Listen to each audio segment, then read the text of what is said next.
Good evening, and welcome to the National University Speaker Series. We are very pleased with this evening's program. And first, I'd like to introduce myself. My name is Dr. Nancy Roland Heinrich, and I have the pleasure of serving as the Executive Vice President for Community Engagement for National University. The National University Speaker Series was started in 2020, and tonight is our 59th episode. So we have had the pleasure of having just amazing speakers, some of those joining us in the room this evening at our National University Spectrum campus. And we have had just a wide array of topics over the last several years. Tonight, I would like to welcome our alumni, our students, staff, faculty, and we know that we have many community members that are joining us. So without further ado, I would like to introduce the President and CEO of National University, Dr. Mark Milliron. Good evening, everybody. Thank you so much for taking the time to come out. We are so excited about this conversation for a whole host of reasons. But before I get into that kind of basic intro about the conversation we're going to have over the next hour, I just want to say a huge congratulations, Nancy and Heather Peterhita, who's a part of the development of this speaker series. You might not know this, but the Council for the Advancement and Support of Education, one of the largest associations in all of the world of higher education, actually just recognized this speaker series that was the brainchild of Nancy and really kind of driven to success by Heather with a major award. I think you were the silver prize winner for the entire country. Let's give them a big round of applause. All right. And the great thing about it is they're telling the stories of National University and connecting with our alumni and our friends and family and the kind of larger community. To set up the conversation tonight, just three things. One, just a little bit about National University. For those of you who don't kind of know us in your heart like we know the work we're doing, National University is a private nonprofit university serving undergraduates, graduates, and doctoral students. We're considered a large in that category. But we're also of what the American Council on Education and the Carnegie Foundation calls an opportunity college and university. There's only 400 of the 4,000 colleges and universities in the country that are in this category. We are high on access, which means low cost, high flexibility. We meet people where they are. And we're also high on earnings for our students. So our students do incredibly well after they graduate. And the neat thing about National is we were founded for a very specific purpose. Navy captain PhD 54 years ago, heartbroken watching service members trying to use their GI Bill to access education and hitting traditional models that didn't work for military, didn't work for people who are deployed, didn't work for people who are working full time. Anybody relate to that at all? Like, just it doesn't feel like that model was built for them. And it doesn't, I mean, and this is not to beat up traditional models. Traditional models are wonderful. If you're an 18-year-old who wants climbing walls and residence halls, we always say, for the love of God, don't come to National. That's not what we're built for. But there are wonderful places for those folks. But for people who are non-traditional, working, military, but who need flexibility, there's got to be a home. There's got to be a place. And that's what David Chigos and the family of folks who founded National University said. Let's work together and build something that's kind of different. Well, fast forward 54 years later, this university is one of the largest nonprofit private universities in the country. We serve 50,000 degree-seeking students a year, another 80,000 in workforce development and training. One of the largest social emotional learning training providers for teachers all over the country. But even more impactful, about a third of our 50,000 are doctorate, third masters, third bachelors, but 100% of our students are non-traditional, working in military. In fact, at the undergraduate level, 57% of our students are still military affiliated, either active duty veteran or spouse dependent. We have stuck to our knitting. In fact, we have created a category for our students, and we call our students Anders. And we call them Anders because our students are always students and parents. They're students and employed. They're students and deployed. They're students and they have a whole family of ants. Any of you relate to that? And the whole Ander population, that is now becoming the dominant population in higher education. And we're trying to say, hey, let's develop policy, practices, and programs and partnerships that meet the needs of the Ander population. But one of the defining characteristics of the Ander population is one, and when they think of higher education, they often feel like they don't belong. They feel like there's not a space for them. And we've tried to show them at National, there actually is a university that is built for purpose for you. The idea that no, you belong here, we care about you. And we've designed our 4-week classes, our 8-week classes, our online classes, our hybrid classes to meet your needs in a flexible way. And that's really kind of resonated for those folks to feel like, hey, there's a home for us. But one of the other defining characteristics of our Andor population is also that they're incredibly busy.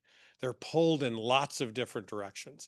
And because they're working so hard at their job, working so hard at parenting, working so hard, often elder caregiving, whatever it might be, they often don't take the time just to take a beat, take a breath, and then take a look at where they want to go and really build a plan for who they want to be and the direction they want to get. And we often get those students coming to us at National University who are in that moment of reassessment and thinking, okay, where do I want to go and why do I want to go there? Why the conversation today is going to be so powerful is because Stedman Graham is a person who in his core has been about catalyzing this conversation. He comes at it with a kind of diverse background, and you've got the full background online. You can read it, but a background in the military, a background in professional sports, a background as a significant business player, as a chairman and CEO of Graham Associates, working with all different kinds of corporations, nationally and internationally, of all different kinds, shapes, and sizes. He's written 12 books, 2 New York Times bestsellers, 1 Washington Post bestseller. But this conversation around identity leadership, around leading from the inside out, understanding who you are and the direction you want to go on, this is what he loves talking about. And what I love about this conversation is we get to have a little time with him to talk about how this relates to the kinds of students that we care about, the alumni that we have, and the community we're connected with. Let's give him a big round of applause. I'm gonna let you go there. Good show. Well, Mark is good, isn't he? Fantastic. Thank you so much for that. I would first of all, what about that intro kind of resonates with you? Because you have been a friend of National for a long time. You've taught for us, you've consulted with us, you've been a good friend and colleague. Just talk about that connection to National because you've really helped be a champion of us. Well, shout out to Mike Cunningham, Yeah. who made it all happen for me. National is really the model, I think, for 21st century learning and the ability to be able to teach students how to organize your life, how to focus on themselves, how to empower themselves while they're working and taking care of their family and teaching them how to create social economic opportunities. I don't think you could have a better university to be able to do that than National. I love it. That's a round of applause on that one, guys. That's fantastic. We love it. So define identity leadership. Talk a bit about that for us. Yeah, identity leadership is self-leadership. It's based on the philosophy that you can't lead anybody else until you first lead yourself. Most people will never get there. So you have about 1% who run the world, everybody else is following. Most people, they get up in the morning, they wash their face, they brush their teeth, they get something to eat, they get the kids off to school, work all day, come home in the afternoon, they spend time with the family, they watch TV, they go to bed, maybe they dream that's Monday. And on Tuesday, they do the same thing. Wednesday, do the same thing. Thursday, they do the same thing. Friday, Saturday, Sunday, they go to church, they eat chicken dinners in the afternoon, they get ready for work on Monday. And so they're not thinking, developing, or building. If you did the same thing you did yesterday as you will do today, as you will do tomorrow, what have you done? The answer probably is nothing because you've already done it. You're not growing. You're not building. You're not designing your own future. You're pretty much stuck in a routine. Einstein said you cannot solve a problem with the same mindset that caused it. So you have to be able to change the way you think and feel about yourself to create growth in your own life. And the educational system is great. Oftentimes we're limited in that because we don't go beyond that. We're taught to memorize and take tests. Yeah, and we're all focused on that first 12 years in school and we're supposed to be done. Yeah, and it's a lifelong learning process. So learning how to learn changed my life.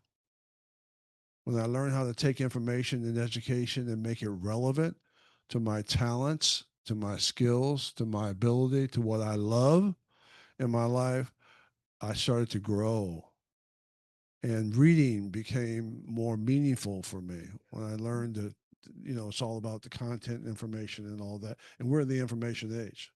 Is that kind of what motivated you to put this program together? Is kind of falling in love with that, learning process and realizing that more people have to start, getting this in their core? Well, for it was for me because I didn't know who I was as a person, and I was defined by race and defined by family. I grew up with two special need brothers in my family. Grew up with low self-esteem, a lack of confidence in myself, defined by my relationship with Oprah, and every time I step out the door, people would define me by her, and so I had the spotlight on me because of her greatness, and so I had to look for freedom from all of that pressure. And I realized that if you're looking for freedom, you'll never find it on the outside. It's not how the world defines you. The only thing that matters is how you define yourself. So I didn't have the skills for that. So I was looking for the skills to try to survive through all of that. And I looked within myself to realize, oh, okay, the 1%, this is what they do. They know who they are and they work on themselves. And if you're not working on yourself, you're giving everything away to everybody else. It's an investment mindset. An investment mindset. They're constantly thinking about what they can do to learn and grow and get better. And it's one of those things where it's people think, well, it takes time. It's like you don't have the time not to do it because you're going to end up wasting your life otherwise. And there's no curriculum for it. So where's the curriculum for working on yourself? And so I created that for myself, and then realized that wow, all of these people are defined by labels. They can't define themselves. They're stuck in the box doing the same thing over and over, and they're programmed. They're in a socially constructed design program that basically teaches them and tells them what to do every day, and they have no freedom for themselves. And so they're really kind of stuck. And so that was for me. I created it for me and realized that I could apply this to 8 billion people in the world who were pretty much lost. It sounds like it was a big change for you. Like this, like waking up to this, it sounds like it was a big deal in terms of your life. It helped fill the hole in my heart Yeah. because I never felt I was equal. And I realized that if you're looking for freedom and equality, you'll never find it on the outside. It's only on the inside. It's not going to be given. It's going to be developed. Nobody's going to give you that. Yeah, no, I love that. I love that. So someone sitting next to you, they want to know how to start. They want to start this process. What are you going to tell them to do? Well, there's a book called Identity Leadership. I heard about it. Yeah, we've creating curriculum and all of that so we can scale it and make it available in different languages and all of that. But the idea starts with you got to have an identity. And identity is a powerful thing because once you know who you are, you can begin to organize your life. Order is the highest level of development. And so your ability to be able to organize around this word here. Now, you got to have this word. If you don't have this word, you're only going to be average. Most powerful word in the world is, and I know we have an audience here, most powerful word in the world is what? Love. So you have to organize. We have a smart group here. Yeah, smart group. Smart group. So your ability to organize everything you love in your life, and then to be able to take information and education and make it relevant to everything you love. Every book you read, apply it to what you love. Every experience you have, apply it to what you love. So I tell folks, I want you to write down, especially students, we're in the schools. I tell them that I want you to write down everything you love in your life. And then everything you learn, I want you to organize all of it around what you love, your passion, your purpose, your talents, your skills, your ability. And I want you to work on yourself for the rest of your life. Change from negative, not looking at yourself for based on what you can't do, but looking at the glass half full as opposed to half empty. And then read, read, read, and apply all that you learn to what you love. And that's how you grow. I love it. There's a sociologist, I think it's University of Chicago, Samuel Betances, who had this great line where he basically said, if you want to stimulate intellectual development, there are three pathways. And the first and most powerful is reading. You have to read You because have your to neural read. pathways just will go. Second is reading. And the third is reading. It is the idea of, again, you're stimulating the thought process and thinking about how it connects. Yeah, like Einstein, you cannot solve a problem with the same mindset that caused it. So you have to keep changing the way you think. No. It's the way that you think, and then the way that you feel about yourself that allows you to create results. Yeah. So we were talking just a little bit Mhm. before. We were standing around. You have an army background. We were standing next to Mhm. somebody who's a 30-year vet in the Marines, 30-year vet in the Navy. And one of the kind of things that everybody shook their head up and down on is around this idea that you cannot lead other people, no matter what your position says. You cannot lead other people until you lead yourself. Talk about why that is so important. Well, I don't know. You're only concerned about yourself anyway, for the most part. So I don't know how you do it without working on yourself. And again, we're not taught to do that. We're taught to give everything away, work all of our life for everybody else. And in the end, you have nothing for yourself because you haven't worked on yourself. So you're not thinking, developing, building, or designing a future for yourself. And then you have to have a vision for yourself. I'm not concerned about who you are. I know who you are. You're stuck doing the same thing over and over. I'm concerned about who you can become. So who can you become in one of the greatest countries in the world, America? And now the global marketplace, and now we have access to the iPhone. So to be able to take all of those resources and opportunities and make them relevant to our empowerment allows us to give to the more we have, the more we can actually give. You can't drink from an empty cup. You can't give what you don't have. So your ability to empower yourself and then serve the world is the way it's supposed to happen. Love it. So if I'm reading this wonderful new book I heard about identity leadership, what are some of the biggest takeaways people are going to kind of grab from that book? Well, the biggest takeaway is they're going to have a process they can follow. Okay, It's a system. If you follow the system, which is the 9-step success process, then you can put every step in order. gives you a framework. It gives you a framework. You can go back to it all of the time. And that's the biggest thing. It's not about motivation. It's about motivating yourself based on your accomplishments and based on what's possible for you, and then having the resources and the opportunities to be able to enhance your value. The value that you give yourself, again, going back to self, is the value the world gives you. The world sees you as you see yourself. So we're trying to get you to change constantly based on the 24 hours that you have, which is what makes everyone equal. Everybody has 24 hours. The question is, what are you doing with your time?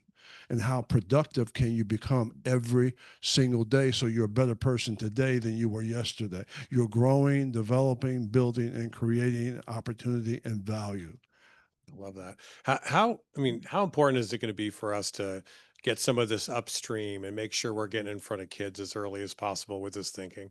Well, I mean, that's why we're trying to get into we're in the schools, Okay. and so you want to do it at middle school is a great age to start this process of understanding who you are, because you got all those years where you're learning, and to be able to focus on growing and changing mindset and becoming smarter and smarter because you're reading more, you're learning more, you're developing, and you understand how to organize yourself as opposed to taking the social media and all that stuff and focusing on that and giving everything away to that and having nothing for yourself, but you're taking control of your own development.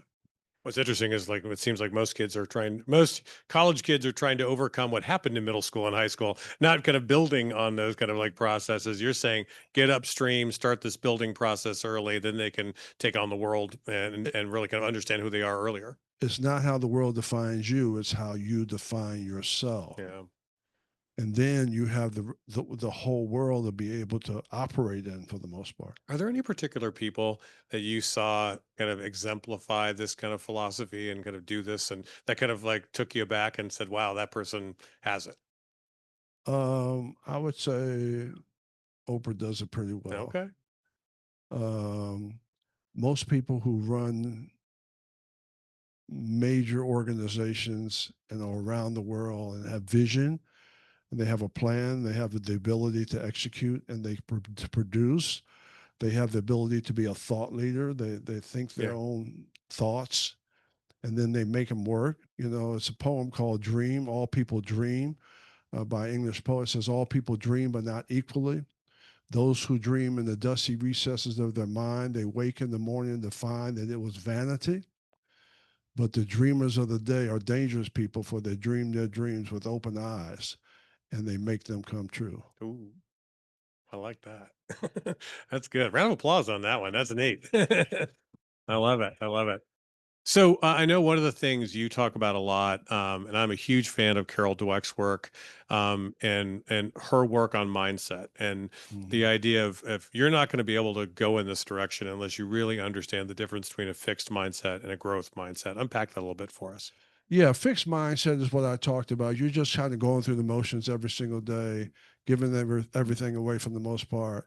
You never maximize your potential as a human being. You don't even know what it is. Yeah. And you're believed what you're told about yourself. Right, right. And so, and you buy into all the external labels and everything else.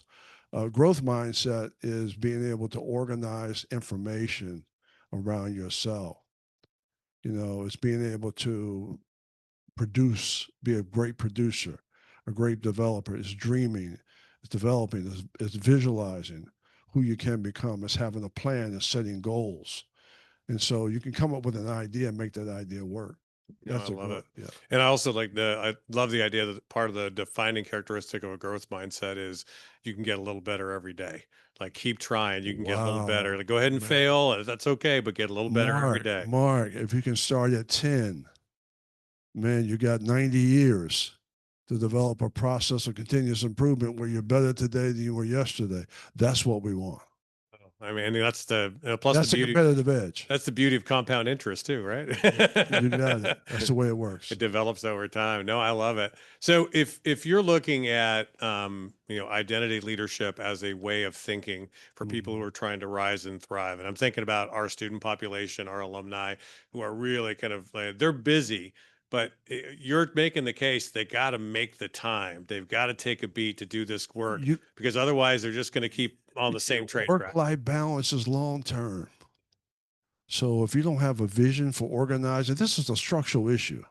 And the beautiful thing about National University, you have a network of smart people who have it. They already have it. They have the capacity, and we have the access now. And so being able to now take information, learn how to take information education, make it relevant to your heart, to your soul, transfer it to your mind, so you become a thinking person every single day, and then transferring that to the American Free Enterprise System or the global market to create and design your own future. That's possible for everybody because the process of success is the same for everybody. That's what I learned. Oh, I love that. Tell me a little bit about, I mean, how have your experiences influenced this philosophy? Because you've got, background in the military and professional sports, you've got a background in business and industry and entertainment. You've seen it in all these different areas. How has that experience base kind of brought you to where you are today and thinking this way? Well, it gives me a comparable analysis for how I grew up, Okay. which is basically culturally deprived for the most part, and race-based consciousness, don't know who you are, confused, all of that, angry, a lot of that. And so to be able to have the experiences, the service, be in Germany and travel around Europe and all of that and play ball and to be able to do a comparable analysis of how people live there and all of that helped me to come up with a process and believe that, once you understand who you are, wow, you can do what everybody else does. And it's all information. And like you were saying, it's reading and organizing, developing and creating and designing your own future. And that's possible for every single person in the world. I love that. I love that optimism. And I think is part of what you want to do is you want to share some of that using that 9-step plan, right? In terms of what they're doing. Unpack a little bit of, don't give them everything, but unpack a little bit of that 9-step plan for folks. Okay, so the first step is you have to understand who you are. It's based on organizing everything you love. There's only two choices. It's either negative or positive. So you have it can have a positive identity or a negative identity. Second step is you got to have a vision. So vision is about organizing now the global marketplace around who are you. So if you're in the education, you got a beautiful educational background. So if you're in the educational marketplace, how big is education? It's worldwide. How big should the opportunities be worldwide? Third step, you got to have a plan. Okay, vision without a plan, you're pretty much just dreaming. And to be able to, make it actionable, to be able to execute. Third step. Fourth step, master the rules of the road, your guiding principles. What are they? Hard work. You got to have a strong value system to sustain yourself over a long period of time. Fifth step, step into the outer limits, overcoming your fears. What are your barriers to success? What holds you back? Seventh step, six steps, pilot decisions to change. It's not so much what happens to you, but how you respond to it. What is your capacity to deal with changes that we're going through right now? Seventh step, build your dream team. Got to have a team. No one makes alone. No man or woman is an island to themselves. You got to have a team. You got a great team. Eighth step is win by decision. One of my favorite steps, which is learn how to take information and education and make it relevant to my personal professional development every day. The last step is commit to your vision. Okay, when you walk out this door, you're going to be in a world of people who are going to try to pull you down. So it really is about you, not your circumstances. You are your possibilities. You got to make a commitment every single day to change. That's powerful. Again, another round of applause on that one. I'm going to remember all Thank you 9 so much. in a big way. I want to go back to number 7. I want to talk a little bit about the build the dream team. Yes. Because one of the most important things for people who are working to rise and thrive, especially coming from different kinds of backgrounds, is often you kind of have to leave. You have to leave the love and care of some arms and kind of jump into the love and care of others and create that community that's going to help you thrive. Because there are some people who aren't going to be good for you in the long run. Just talk about that journey, because that's an important one for folks. Well, I think alignment is very important, and having a team that can align themselves with the vision of what you want to achieve is critical today. So everything's about teams today. And to be able to make that relevant to 21st century thinking, where people are growing, they're working on themselves, and you're able to maximize your potential based on the people you have involved on the team. The team is always predicated on how strong or weak you are as a leader. A weak team, a weak leader attracts a weak team. A strong leader attracts a strong team. Yeah. And part of the Law dream. of attraction, whatever you put out comes back to you. No, I love it. I love it. And that means, like, once you get clear about what your vision is and the direction you're going, you're going to go cultivate. That's That why thing. leadership is so important, Yeah. because it attracts, all the resources, all the opportunities based on the leader. No, I love it. And one of the things to do as a rising leader is to actually get in the world of other leaders who you respect, who are really knocking it out of the park, and learn. Yeah, Like, we learn start how- to network with people who think like you. Yeah. Followers are looking for leaders. Leaders are looking not for followers. They're looking for other leaders. Yeah. What has you worried the most about the road ahead? If folks aren't embracing this kind of, if people really are just in, kind of, they're just running the playbook they have, they're not really thinking about this. You're clearly trying to catalyze something here. You're trying to get more people thinking this way. What has you concerned about what's happening with that? I want people to learn Yeah. and learn how to organize content and make it relevant to their empowerment, so that they can raise their social economic development, take care of themselves and their families based on the resources we have available. You couldn't have a better time to live than today, Yeah. because we have access to so much information, so much knowledge. And to make that relevant to your personal and professional, development, all the time, so that you are strong, so that you are competitive, so that you can outdistance the 99% of the people that are doing what? They're not, what are they doing? You don't have any competition in the world when you would decide to go from a follower to a leader of your own empowerment. No, I love it. I love it. And part of this is understanding and kind of embracing the idea that you don't have to be a leader of a large organization. You have to be a leader of yourself, right? In this large, and then that might come later, but you got to start with step 1. It's going to compound itself. Yeah. It's going to show up because you're doing the work behind the scenes, and you don't have to tell anybody. It's just, you can just quietly just walk in the room and you're good. It's like Michael Jordan syndrome. Oh, I love it. I love it. Hey, we're going to take a second and open it up for any questions from the audience here. So if you all want to step to the mics in the back, Nancy, if you're going to have some questions on this side, but I got one more before we jump to the larger audience as we get there. If you're talking to a team and they're kind of looking at their kind of dynamics together and figuring out how they can not just individually learn, but how they can learn together as a team, what's your recommendation on that? Focus on what you're trying to achieve. What's the vision you're trying to achieve? What are you trying to change? Uh, Weaknesses and strengths of each team member. Organizing the culture, based on resources and opportunities for support, and having clarity, clarity, and then having strategy around what you need in order to be able to be successful. I think it's one of those things you realize is that if you want to be not just a learning leader, you have to have a learning organization, right? Lot of research, a lot of behind the scenes, a lot of preparation. Success is when preparation meets opportunity. It's all in the preparation. No, I love it. I love it. Okay, let's open it up, Nancy. Happy to do so. And wonderful dialogue so far, but I will have to put a plug in for the identity leadership Oh man, because The book those cover. nine, thank you so those much. 9 steps that were shared, I think we can certainly all learn from. So please, in the live audience, we have a mic in the back.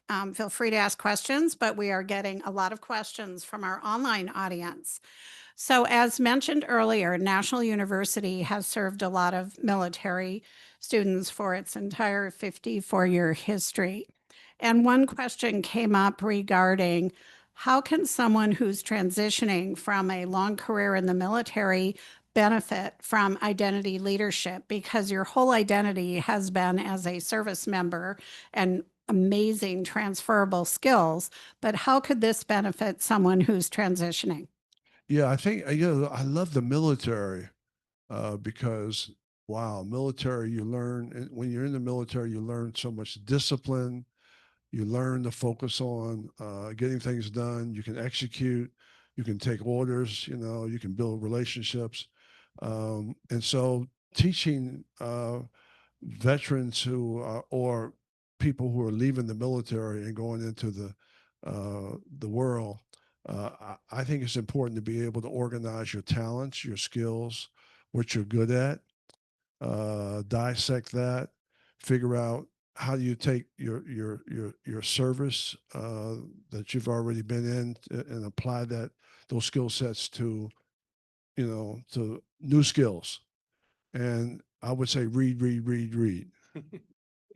You're going to stick with that. I think one of the things I would say is, and just a yes and to that, is one of the things we've seen is if you're active duty military, take advantage of every possible option you have for learning. And you're saying that is like there are all kinds of options right now in the military, voluntary education and actual training that can be mapped into a civilian workforce. Yeah, mapped into and organize all your experiences that you've had thus far. Yeah.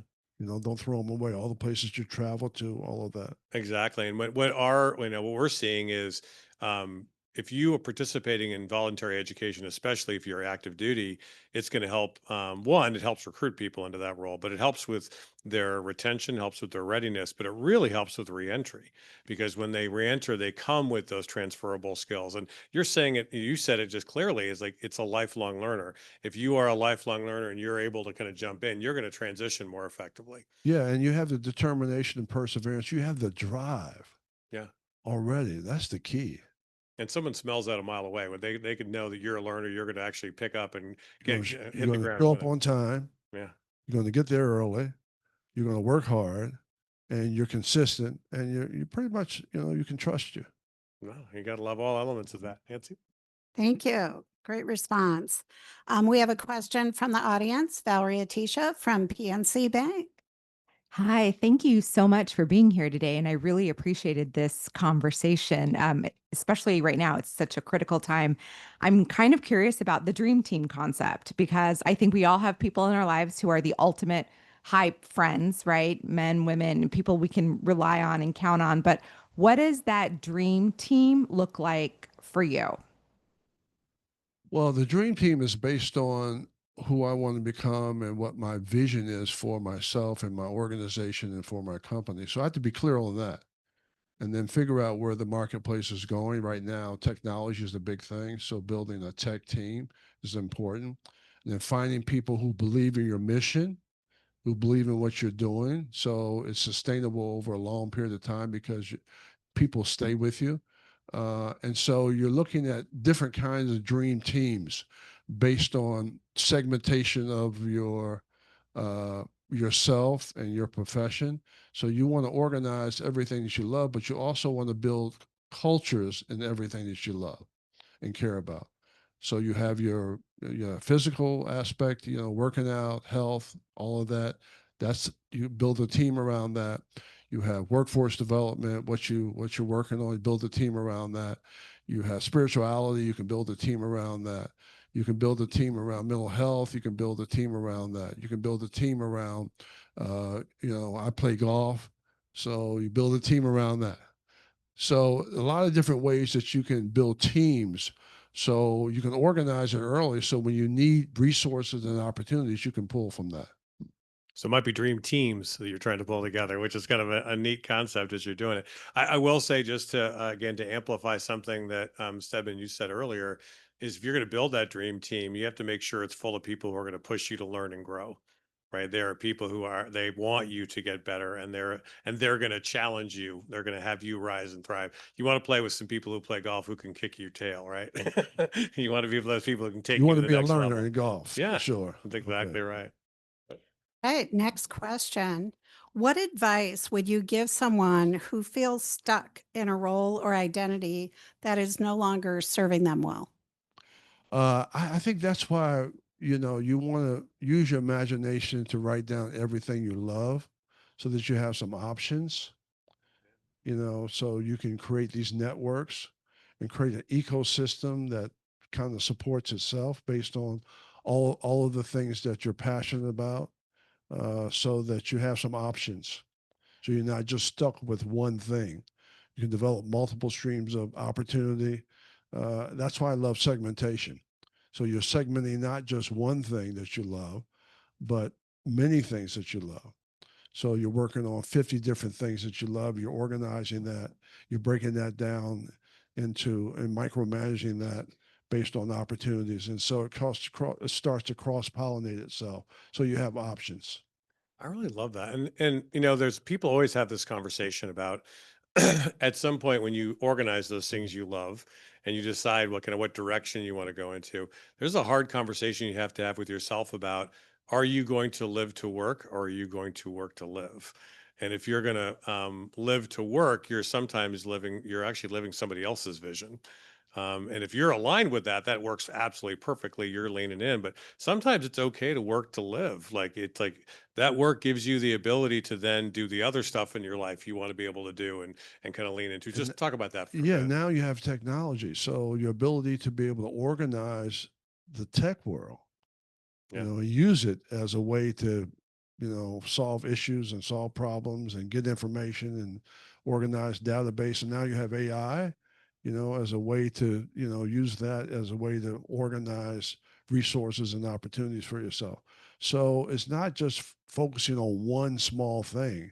It's just kind of organizing almost a global marketplace Yeah. around resources that are relevant to your empowerment. And then using that to curate friends, experiences, directions, and figuring out how you can drive that towards that Yeah, vision. you got to create it and design it. I don't know. And I love design thinking, so that's perfect. You're kind of leaning into the design of it. Yep. I just want you to know how much our online audience is certainly enjoying this. We do have a live studio audience, and I know we have another question here, but we have a lot of questions coming in. They just really appreciate the conversation, and everyone is really benefiting from that. Our live audience, we have Trevor Blair. Hi, Stedman. Thanks for being here. My name's Mhm. Trevor Blair. I run a recruiting firm for nonprofit organizations. And so this whole topic of leadership, identity, succession, and succession planning is part of our work every day and top of mind for our clients. My question is around going back 5 years and looking at what happened during the pandemic. And what our clients are asking us a lot about is are we still dealing with the consequences of the pandemic and a generation that lost those opportunities for that self-definition and the relationship building that you were speaking about earlier that happens through the natural course of being in person like this? A generation lost that for a good year to 2 years. Now, granted, we're here in 2025, we're 5 years on. In your work, do you see that we have finally moved past that, or are we still going to be working on this post-pandemic lack of relationship building and in-person authenticity because of over-reliance on AI and technology, like you were just saying as well? I still think it starts with self as a way to organize self and all of the possibilities that are relevant to your empowerment and development. And that creates its own relationships, its own opportunities, and using technology as a way to build out resources and networks and all of that so that you actually can control whatever happens because you have a focus, you have an alignment, you have a vision of where you're going to go. And you can create a structural process for delivering results and execution based on that kind of thinking. All right. This question is about an individual's leadership journey. We have many participants um, on the session today from a variety of fields, all different sectors. But if you were to advise them on what is one question that they should have asked themselves on their leadership journey that they may have failed to do so? And as you reflect on that, what would you recommend for people? I would say the most important word that you should use to build everything around your life is love. I mean, if you get that piece, you can only have one emotion at a time. You can't have two. So it's either going to be negative or positive, good or bad, will or won't, can or can't, looking at the glass half empty or half full. So your ability to be able to kind of organize your whole life around that, wow, gives you unlimited access to, a worldwide market. I love that idea. And it kind of goes back to, many of us at National University, like our first love is opening up pathways to possibility, especially for low income, first generation, striving folks from all different kinds of backgrounds. And that has been a red thread through a lot of our careers. Like that has been what we've been all about every day. But your clarity around that is like, think about what you love. And then like that clarity gives you the ability to build that vision towards that in the long run. And it's more than just saying love. It's really organizing love as a way to enhance your value based on what is sustainable for you over a long period of time, which allows you to focus on something that's going to really, really have you drive it and control it and develop it and build it. And it's going to last a long, long time. Now, if you can tie social economic development to that, the capitalist system to that, boy, you really have something special. Then you can define, that's when you define your identity. You're clear about who you are and where you're You going. have clarity and you're going to stay on track a long time and you're going to build a legacy around that. Okay. We have a leader here in the back, Chris Thorne. Come on up. Chris Thorne. Really appreciate great conversation around this. Stedman, you talk about the importance of defining yourself, not letting others define who you are. But success has a way of creating its own gravity around your definition. As you find success and even wild success, how do you avoid the pitfall of falling into the definition of that and maintain your own self-identity? Well,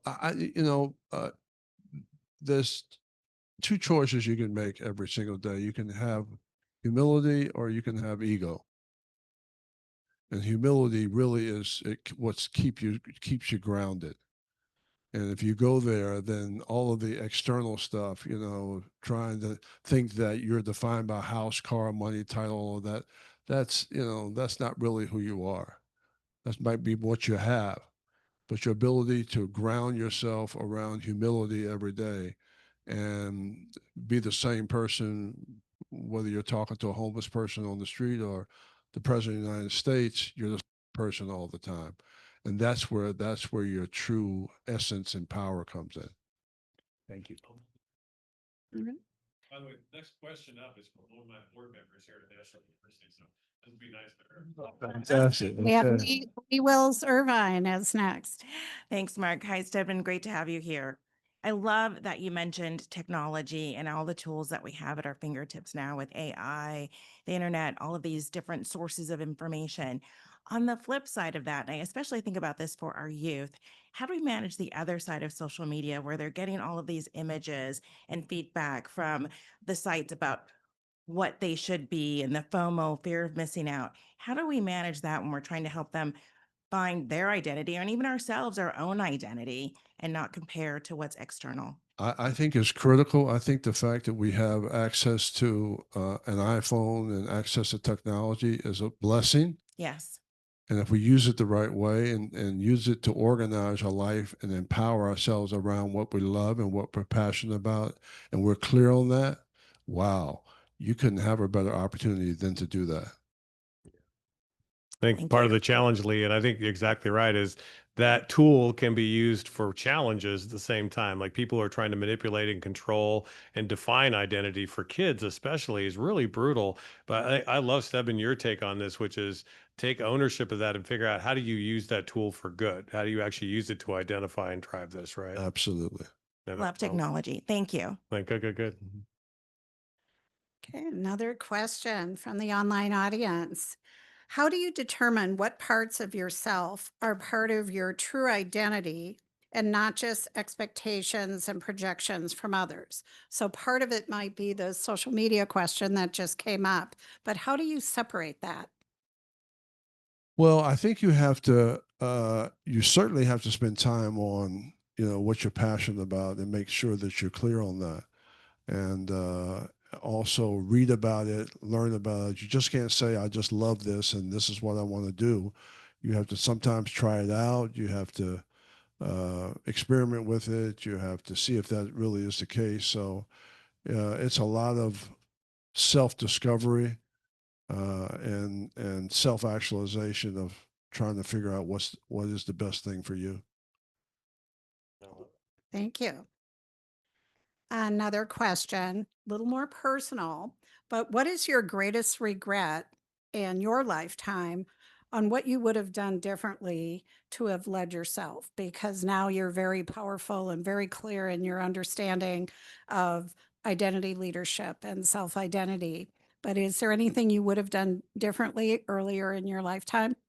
I wish I'd have been a learner.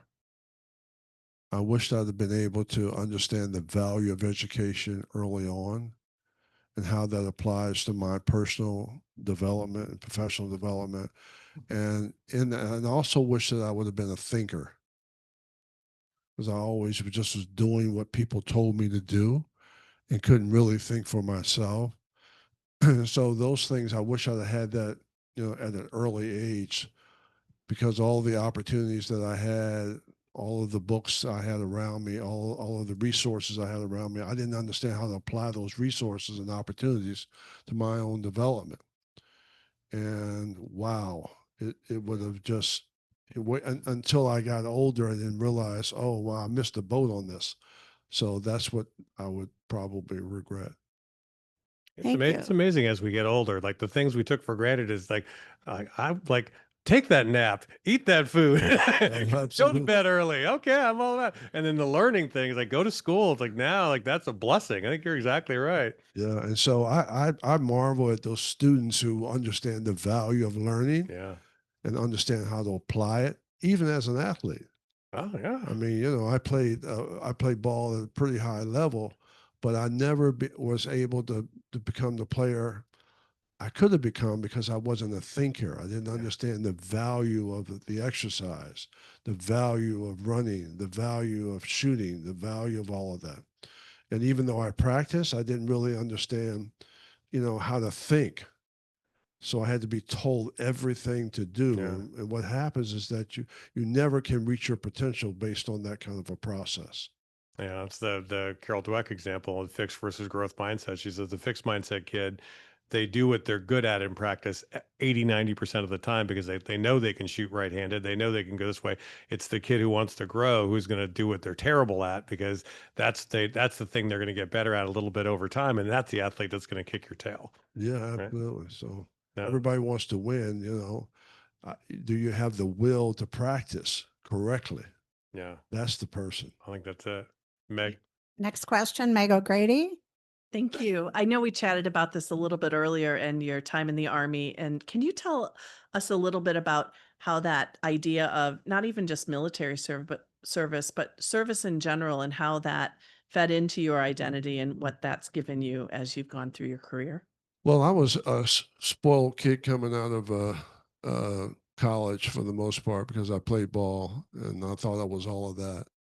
And so the service really, you know, grew me, got me to be grown for the most part. It, you know, taught me how to make a bed for the most part, taught me how to clean really well, you know, around the edges with a toothbrush and all of that. You know, if you've been in the service, you know what I'm talking about. I got a chance to travel and meet people. It's just an unbelievable experience I had in the military.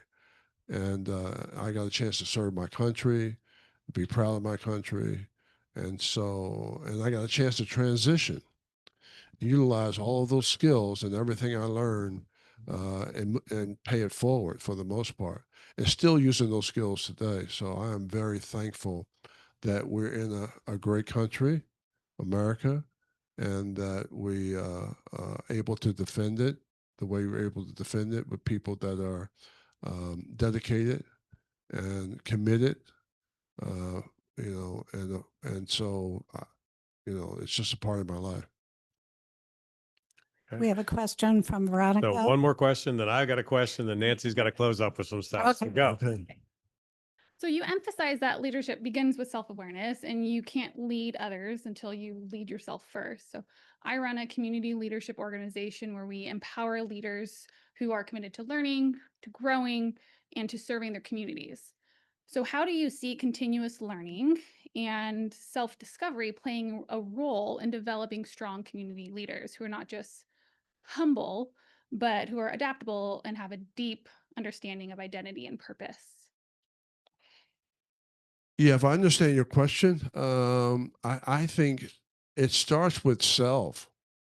I just don't know how you do it without organizing self, developing self, working on self, you know, having a vision for self, having a plan for self, and learning and being a reader around self. I don't know how you do it. So I think in community is based on, you know, the people are in the community is only as good as its people. So to be able to teach people how to do that and then create a systemic process for delivering that and making it scalable allows you to build strong communities. But it starts with teaching people how to organize information around themselves so they can empower themselves so they can be a better person in that community. I love that. Veronica, I want to brag on Lead San Diego, by the way. So Lead San Diego is a leadership development organization program within San Diego. And when I came to National about 3 years ago, and in my first 38 seconds on the job, Nancy signed me up for Lead San Diego. Because it connects you to people who are senior leaders and CEOs from across the region, people who are in, whether it's the Port of San Diego, they're in the military, they're in business and industry, they're in education, and you learn about how the entire region works and how they connect together. Just how many people in this room who are a part of Lead San Diego raise their hand? There's like 15 hands going up right now. And what's powerful about it, and just what you just said, is the people in there are leading in their space. They're leading from their sense of self, but you get a chance to respect that and learn about their journeys and what they're excited about. And every time they present, it's powerful because you understand, hey, they're on fire about what they're doing. Right. And that's kind of great in terms of how that plays together. You get to play in a fun land, Veronica, because you actually get to drive that larger process, which is fantastic. Let's give her a big round of applause. So Stedman, I'm going to come back to you, and I want to. My closing question for you is, you know, the book is a powerful catalytic tool for people to think about the direction they want to go with their lives, take that moment, think about what excites them, what they love. You talked a lot about figure out what you love, lean into this whole idea. I'd love for you just to close with this idea of, okay, what has you excited? What do you love? And why do you do this work? Well, number one, I am so passionate about the work that I'm doing. I'm working on it all of the time, trying to create. For 30 years, I've worked on this work, trying to get it to where I can have to where I can have this kind of conversation, this kind of conversation, excuse me, and to be able to execute it in a way that you can deliver it to people where it actually works. Yeah. And you move the needle and you're changing the way people think and feel about themselves. And so, and to do it at an early age and to be in the schools, to be able to make that work in the schools and organizations. And we work in corporate America and we work with sports teams and all of that. So to have that kind of range, it's just so gratifying for me because I understand, like I said before, that the process of success is the same for everybody. The difference is some people know it and some people don't. So to be able to make that available to people, especially people who are working every single day with 2 and 3 jobs, and just your target market, Right. who are trying to take care of themselves and their families, to give them a competitive edge based on getting them to understand who they are and work on themselves in addition to what they have to do, to me is a blessing, and I'm humbled by it. We love it. We love it. We always say at National University, we like to say that we want to be difference makers, educating difference makers. My Lord, that's exactly what you are. You are a difference maker, educating difference makers. Thank you for the work you're doing. Thank you. Thank you so much. Nancy, all right. This was just an excellent episode for our 59th episode. I think everyone in our virtual audience and live audience has learned so much. And we have had a few comments that people are purchasing the book on identity leadership. So glad to hear that. I do have just a few announcements to make at the end of all of our speaker series. One, here's how you can definitely get a copy of Identity Leadership. And then we do have some upcoming events that National University and the Alumni Association is sponsoring. Friday on August 15th, we have a career transition seminar brought to us by our very own Trevor Blair in the audience tonight from Blair and Associates. And that is for our National University students and the entire community to get some great advice on the job seeking and how to prepare yourself for the next level in your career. On August 20th, we have Black Philanthropy, a tribute to the legacy of resilience. On the 21st, we will have an Alumni Association meeting for those alum. I think we have at least 300 or 400 that signed up for tonight's session. And then on the 25th, our Navigator Networking. One thing that is extremely valuable wherever you are in your career is don't forget about mentoring. Don't forget to support others along their journey. And also, if you're making a transition and you're a mentee, seek somebody that can really help you grow. And networking is really powerful, whether that be in person or in social networks these days. And then also just wanted to share with you that National University will have a team participating in this San Diego Heart and Stroke Walk on September 20th. And please look in your email soon. We will be sending information on our next speaker series, and that will be with Mark Beckett, who is a faculty member at Yale University, and we will be announcing that date within the next week. So let's have a warm round of applause for Mark Milliron and Stedman Graham.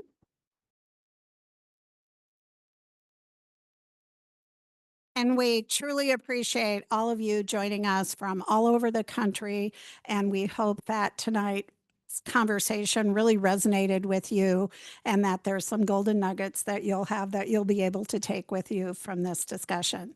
Thank you so much.